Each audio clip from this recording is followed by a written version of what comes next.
गर्मी की छुट्टी नानी के घर हर साल जब मई का महीना आता तो स्कूल की घंटी आखिरी बार बजती और सारे बच्चे छुट्टियां छुट्टियां चिल्लाते हुए बाहर दौड़ पड़ते। कुछ पहाड़ों की सैर पर जाते, कुछ विदेशों में मम्मी पापा के साथ घूमते, लेकिन मैं आरव हर साल गर्मी की छुट्टियों में जाता था अपने सबसे प्यारे इंसान के पास, नानी के घर। नानी का घर गांव में था। वहां न तो एसी था, न इंटरनेट, न मॉल और न ही पिज्जा की दुकान, लेकिन जो प्यार और सुकून वहां मिलता वो दुनिया की किसी चीज में नहीं था। यात्रा की शुरुआत। इस साल भी स्कूल की छुट्टी हुई और मम्मी ने मेरी छोटी ट्रॉली बैग में कपड़े, किताबें और कुछ नमकीन भर दिए। पापा मुझे स्टेशन छोड़ने आए। मैं ट्रेन की खिड़की से झांक रहा था और सोच रहा था कि नानी मुझे देखते ही कैसे गोद में उठा लेंगी। ट्रेन गांव के स्टेशन पर पहुंची। बाहर तेज धूप थी, लेकिन दिल बहुत खुश था। जैसे ही मैं उतरा, नानी लाल रंग की साड़ी में दूर से आती दिखी। आ गया मेरा राजा बाबू, कहते हुए उन्होंने मुझे सीने से लगा लिया। गांव की सुबह। नानी के घर की सुबह बहुत खास होती।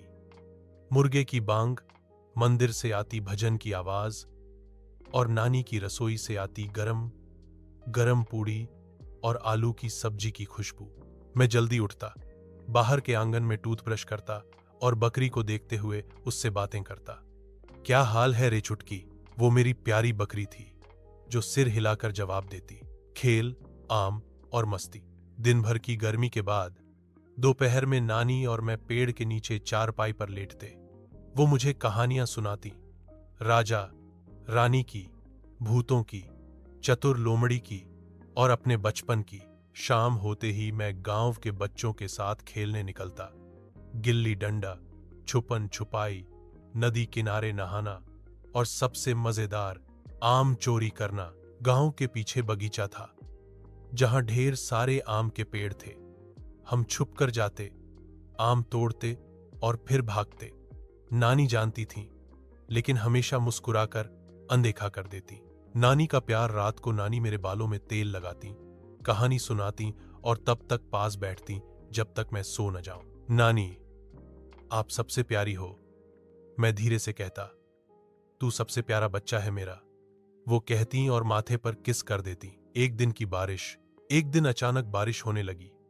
बिजली कड़क रही थी और गांव की बिजली चली गई।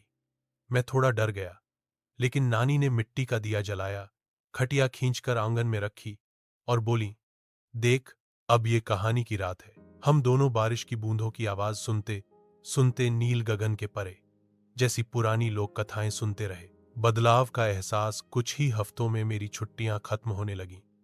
मुझे शहर लौटना था।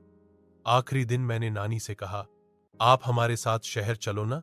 उन्होंने मुस्कुराकर कहा, मेरा घर तो यही है बेटा, पर तू जब भी आएगा तेरा कमरा और तेरी नानी यहीं मिलेंगी।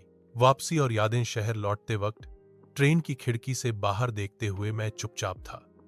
मम्मी ने पूछा, क्या हुआ आरव? मैंने कहा, कुछ नहीं, नानी की गोदी और उनके आम बहुत याद आएंगे। समाप्त। गर्मी की छुट्टियां सिर्फ आराम का समय नहीं होती, वो एक रिश्ता होती हैं हमारे बचपन का, हमारे जड़ों का और उन अपनों का जो हमें बिना शर्त प्यार करते हैं।